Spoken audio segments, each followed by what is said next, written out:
Hola, soy Monse Díaz, doctora en psicología y neuropsicóloga. Bienvenido y bienvenida a Neuropsicoteca, un espacio para hablar, divulgar y aprender entre todos de psicología. En este episodio hablamos con Pedro Luis Nieto. ¿Quién es Pedro Luis? Pues Pedro Luis es profesor adjunto de Psicología Básica y director del Departamento de Psicología y Pedagogía en la Universidad CEU San Pablo. Es diplomado en logopedia con 24 años de experiencia en el tratamiento del autismo. Es docente y coordinador del Máster Universitario de Psicología General Sanitaria de la Universidad CEU San Pablo, profesor en el Máster de Sedación Consciente de la Clínica Mental de la Escuela de Estomatología en la Facultad de Medicina de la Universidad Complutense. Y hoy vamos a hablar con Pedro Luis de autismo. ¿Qué tal, Pedro Luis? ¿Cómo estás? Muy bien. ¿Qué tal? ¿Cómo estás tú? Pues aquí vamos a hablar de autismo. Y para ello vamos a empezar con una definición de lo que es el autismo, el trastorno del espectro autista y los tipos de autismo. Bueno, pues en principio tenemos que hablar de que el autismo se considera un espectro, es decir, un conjunto de síntomas que podrían aplicarse a diferentes patologías desde el punto de vista genético. Y para que sea alguien diagnosticado de trastorno de autismo, hace falta que tenga un problema serio en la comunicación, un problema serio en la conducta, en sus intereses, actividades restringidas y repetitivas, que estos síntomas no aparezcan cuando eres adulto, sino que estén muy tempranamente presentes en el desarrollo, es decir, desde niño, que esto te produzca una alteración clínica importante, es decir, que te provoca problemas, y que todo esto no se pueda explicar por un retraso en el desarrollo o por una discapacidad intelectual, sino que haya algo específico que nos va a producir estos problemas de comunicación. De ahí es importante, por lo que has dicho, la edad dentro del desarrollo temprano, que ese diagnóstico o esa sospecha, ¿no?, se vaya trabajando y se vaya desarrollando en una evaluación exhaustiva, ¿verdad?, lo antes posible. Es muy importante. Hace años en España los chicos recibían su diagnóstico de autismo de media a los 7 años. Sí, esto en los años 80 era así, había muy pocos profesionales que supieran realizar un diagnóstico adecuado y ahora ya se están produciendo diagnósticos con año y medio, con un añito, porque incluso los propios pediatras ya saben hacer diagnóstico. Mi hermana es pediatra y varias ocasiones me ha solicitado que vaya a dar formación a los pediatras y ya saben cómo sospechar de determinados rasgos, lo que implica que el niño va a recibir una atención mucho antes y el cambio en el pronóstico es radical. Un niño que es diagnosticado con 7 años y que se le hace un tratamiento con 7 años no es lo mismo que un niño que con un añito ya empieza a recibir el tratamiento adecuado. El pronóstico mejora muchísimo y es una diferencia enorme. Así que el diagnóstico temprano es algo que hay que fomentar y que hay que buscar siempre. Sobre todo porque yo creo que marca mucho los ritmos de después, tanto en el lenguaje, en la adaptación social, como en los síntomas negativos, ¿no? Sí, claro, es que se va a mejorar mucho y además a veces podemos no estar seguros completamente del diagnóstico. Pero hay determinados indicadores que nos van a decir que ese chaval a lo mejor no tiene autismo, pero tiene algo que también necesita tratamiento, con lo cual cuanto antes empecemos, muchísimo mejor, porque algo tiene ese chico que si le damos un tratamiento, si no era autismo, probablemente desaparezca y si es autismo va a mejorar muchísimo. Sin lugar a dudas, yo creo que somos muy conscientes, ¿no?, de la necesidad de esa atención temprana. ¿Crees que ha cambiado la prevalencia, que ha aumentado la prevalencia? Porque vamos a contextualizar un poco, ¿no? Parece que ahora hay muchos más niños que tienen el trastorno del espectro autista, parece que se hace mucho más diagnóstico de este trastorno del espectro autista, ¿no? ¿Y tú crees que es esto o que hay otras causas detrás? Hay dos causas principales porque la prevalencia, cuando se han hecho estudios serios, se ha visto que es la misma realmente.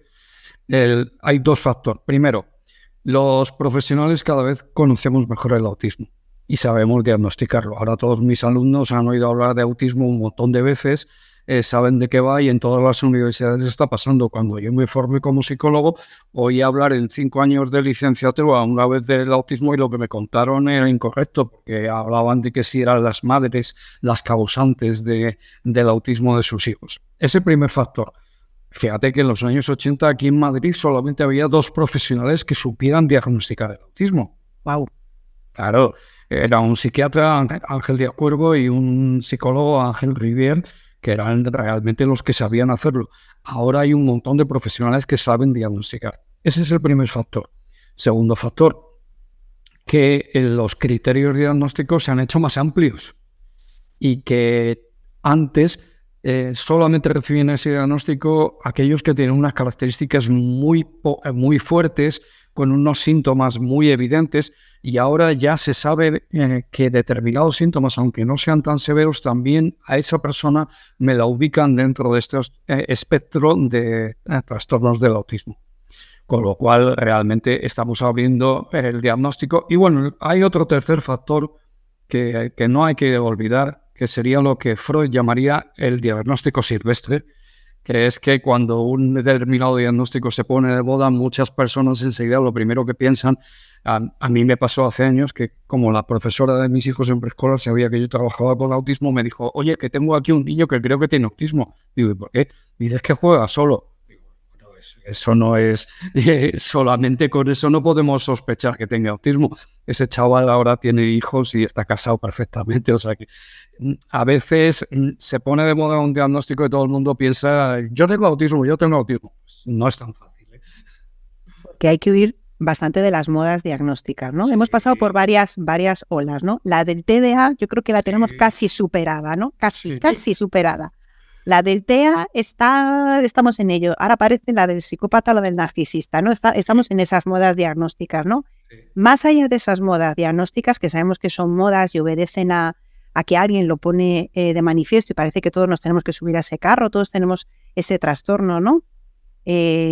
Opino precisamente como tú, ¿no? No hay una moda ni somos más autistas que éramos hace tiempo, y además ese término, ¿no? De soy más autista o me pongo autista me parece totalmente despectivo. De hecho, se ha movido mucho desde asociaciones, ¿no? Que se deje utilizar ese término de forma despectiva, ¿no? Porque me parece además un término que tiene mucho de etiquetación, ¿no? Y no me gusta nada. Entonces, yo creo que más allá de las modas, es verdad que haya más profesionales, que el espectro de diagnóstico sea más amplio y sobre todo que sepamos diagnosticar antes, hace que podamos huir de esas modas. Pero es verdad que esas modas influyen también, ¿verdad?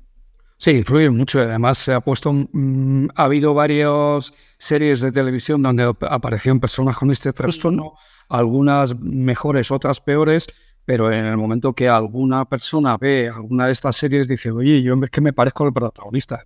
Vale, te pareces un poquito, pero no tiene nada que ver con eso. Y sobre lo que decías de este estigma, APA y todas las asociaciones insisten mucho en que digamos persona con autismo, no autista, que no utilicemos el diagnóstico como una etiqueta para la persona, es decir, una persona con esquizofrenia, un niño con autismo, un adulto con psicopatía, pero no definir a alguien por el padecimiento que tiene, claro. Yo creo que además eso no ayuda a nada, ¿no? Las series es verdad que han ayudado quizá a visibilizar más y hacer que sea un lenguaje común, pero al mismo tiempo ha hecho que determinadas personas, ¿no? Como que asocien esas conductas que vemos en las series a conductas propias, nada más alejado, porque para saber si tenemos un tipo de diagnóstico tendremos que hacer una evaluación, no darnos alegremente esa etiqueta, ¿no? Además, en la serie suele salir el autismo más simpático, el autismo que es un 1 por 1000, de ese que tiene una capacidad intelectual muy alta y que es un genio loco. De esos realmente cuando trabajas con chavales con autismo hay muy poquitos. Hay alguno que tiene alguna capacidad especial, alguna memoria especial, que se sabe los días de la semana de todos los años, de todo el calendario, pero eso es raro. Eso no es lo más frecuente. Lo más frecuente es más normal, son personas que tienen en muchas ocasiones una discapacidad intelectual asociada, y eso a las personas que ven estas series no les cuadra. Piensan que todas las personas con autismo son muy listas, muy inteligentes y que son medio genios, y no es así. No, hay de todo, ¿no? El espectro del autismo es precisamente, ¿no? Esa amplia variabilidad. ¿Podemos hablar de las causas? ¿Qué causa el autismo? Porque es verdad que en los años 80 se hablaba mucho de esas madres frigorífico, ¿no? Se les achacaba todos los males a las madres que eran las causantes del autismo, pero ahora estamos en otro nivel de estudio, sin lugar a duda, ¿no? No, está muy claro, y eso yo quiero dejarlo meridianamente claro, que la causa del autismo no es un problema de apego con la madre, ni que la madre le haya cuidado mal, ni que haya un rechazo inconsciente de la madre. No, eso se ha descartado, pues ha habido pruebas genéticas, pruebas de gemelos univitelinos y bivitelinos, circunstancias en las que se ve que en la misma familia uno ha tenido autismo y los demás no, factores genéticos cada vez más claros. Sí, está muy claro que el autismo tiene una causa genética. Si en tu familia hay alguien con autismo, tienes 50 veces más probabilidades de tener un hijo con autismo que si no hay nadie. Que el autismo es 4 veces más prevalente entre chicos que entre chicas. Ahora, se ha comprobado también que hay algún factor ambiental que puede precipitar, acelerar o hacer más grave el autismo, desde el sistema educativo hasta las enfermedades que haya pasado la madre durante el embarazo. Pero la carga genética es muy grande. Problema, que es que, por eso hablamos del espectro del autismo, que es que realmente hay diferentes autismos por diferentes causas genéticas en diferentes loci y en diferentes cromosomas. Y una alteración genética va a producir un autismo de un tipo y otra alteración genética va a producir un autismo de otro tipo totalmente distinto. Pero desde luego la causa genética está cada vez más clara. Y eso yo creo que además, conforme vayamos avanzando, ¿no?, en el estudio del genoma y en la capacidad de análisis de esa información, lo iremos viendo de forma más clara. Estás escuchando Neuropsicoteca, un espacio conducido por Montse Díaz para profesionales de la psicología y de las ciencias de la salud. Nos vamos como siempre al tratamiento, porque hemos ido haciendo todos los niveles, ¿no? Evaluación, diagnóstico, tratamiento. Empezamos desde muy pronto, empezamos en esa atención temprana. ¿Cuáles serían los aspectos primordiales que tendría que recoger un tratamiento de un paciente con trastorno del espectro autista? Bueno, en este tratamiento hay que hacer estimulación temprana, que la estimulación temprana es fundamental. Hay que trabajar la comunicación.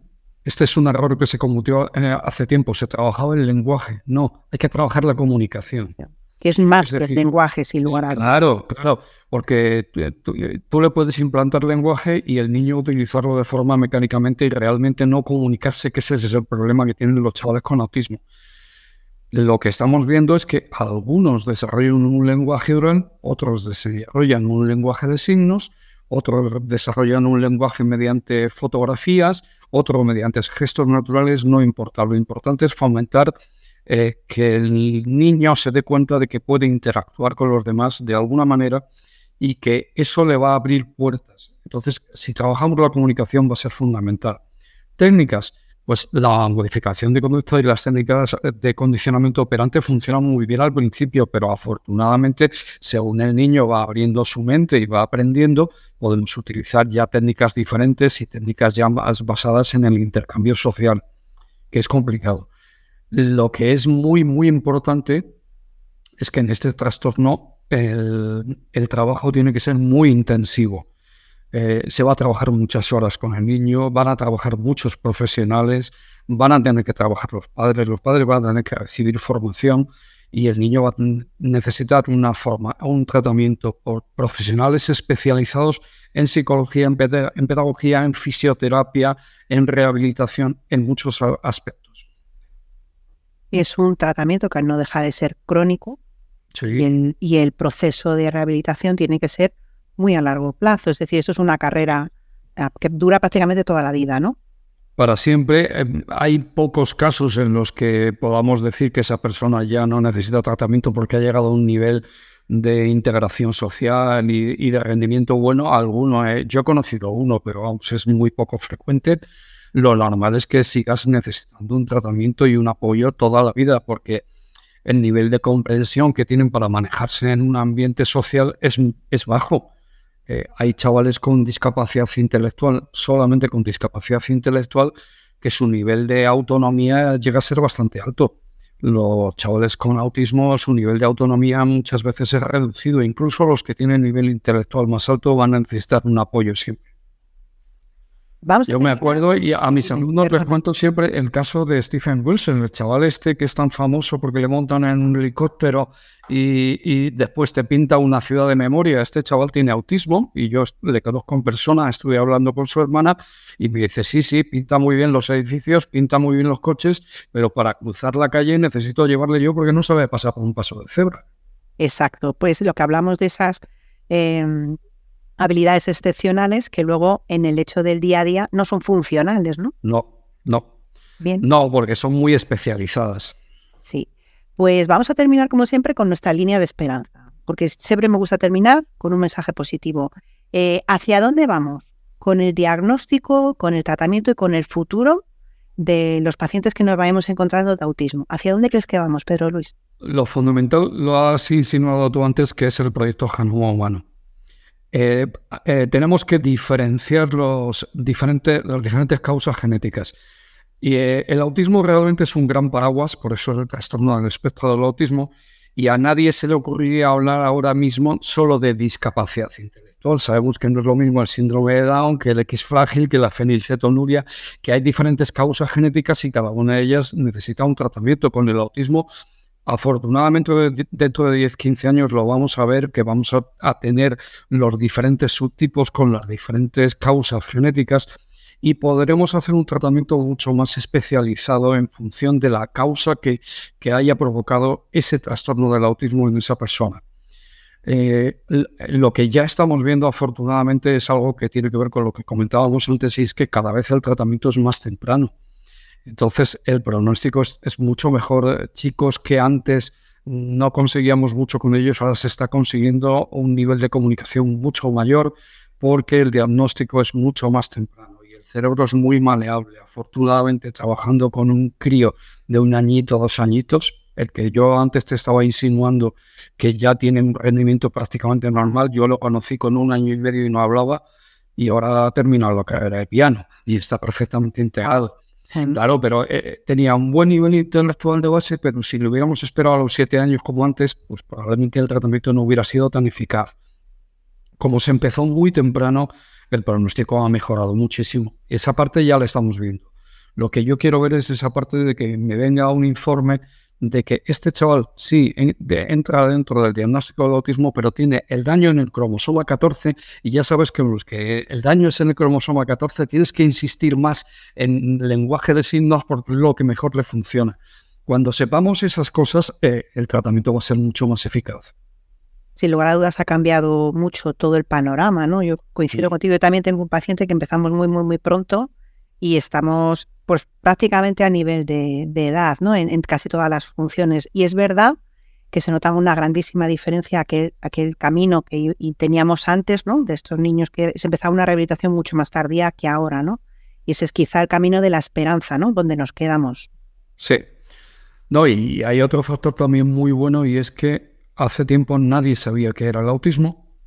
Si tenías un problema con un chaval con autismo cuando estabas en la sala de espera del médico, nadie entendía qué es lo que estaba pasando, y ahora afortunadamente a nivel social hay un mayor conocimiento de qué es lo que está pasando, lo cual facilita que la gente se implique, que los vecinos se impliquen, que en el colegio se impliquen, que los profesores sepan qué es lo que pueden hacer o qué es lo que no. Incluso compañeros de chicos con autismo ya van teniendo los padres idea de qué es lo que está pasando, y ya no es la familia sola, el terapeuta solo el que está trabajando, sino que empieza a ser la sociedad en su conjunto la que lo empieza a hacer. Los propios pediatras antes no tenían idea de qué era esto del autismo, ahora les hemos formado mucho y ahora son los pediatras los que están dando los primeros diagnósticos porque ellos ven a los niños muy a menudo y están posibilitando que el diagnóstico sea cada vez más temprano. Así que son factores muy positivos. Quizá esa semillita, ¿no?, que ponemos los psicólogos muchas veces en ese cambio social, yo creo que en este trastorno, ¿no?, se ha visto que hemos logrado, ¿no?, que se conozca, que se sepa, sobre todo que tengamos esa facilidad hoy en día de poder entender de qué estamos hablando en este lenguaje común, ¿no? Sí, tú fíjate que en los años 80 en Madrid solamente había 2 personas que supieran diagnosticar. Ahora prácticamente todos los psicólogos y los pediatras y los psiquiatras saben perfectamente qué es esto del autismo, cuando antes no lo sabía, y hay cada vez más profesionales que manejan bien el autismo, que saben tratarlo, que saben de la terapia y que saben del diagnóstico. Eso ha sido radical. Y también incluso entre profesores y entre médicos generales. O sea que la esperanza la tenemos ahí ya adelante, ¿no? Sí. Qué bueno. Pues Pedro Luis, no te entretengo más. Te quiero dar mil gracias por haber venido a este canal de divulgación donde entre todos aprendemos, ¿no? Te reitero las gracias y este placer de habernos reencontrado, ¿no? Gracias a ti, Monse. Bien, pues si te apetece aprender o enseñar de psicología, puedes contactar con nosotros en neuropsicoteca.com y proponernos temas de los que quieres que hablemos juntos. Soy Monse Díaz y juntos aprendemos en Neuropsicoteca, la academia para profesionales de la psicología.